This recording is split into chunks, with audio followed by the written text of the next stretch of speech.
Nararanasan sa Batangas City New Market ang matumal na bentahan ng karne ng baboy.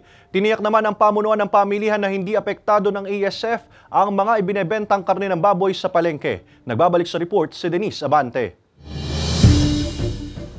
Ligtas at hindi apektado ng African Swine Fever o ASF ang mga karne ng baboy na mabibili sa Batangas City New Market ayon yan mismo sa admin aid ng pamilihan. Bagamat wala pa ring pagbabago sa presyo kung saan nananatili sa 370 pesos ang kada kilo ng liempo at choice cuts at 340 pesos naman ang per kilo ng regular na gayat na pang-adobo, menudo at sinigang. Kung matumal na ang bentahan noong mga nakaraang linggo, mas lalo pa raw tumumal ngayon. Takot ng mga mamimili sa ASF ang itinuturong pagtumal sa bentahan ng ilang mga tindero. Ramdam ko naman ng dito. Hindi naman dito yung problemang na hindi naman dito yun malayo.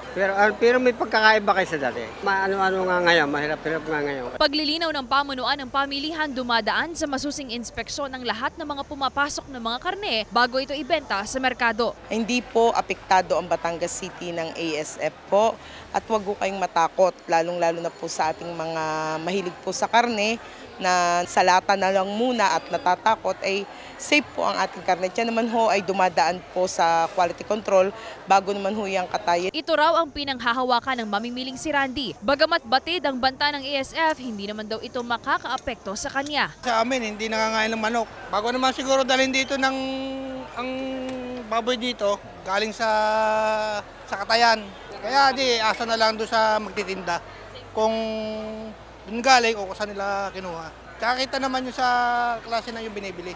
Paalala sa mga mamimili na maging mapanuri pa rin sa lahat ng oras. Kasama si J.R. Manjares, Denise Abante, Balitang Southern Tagalog.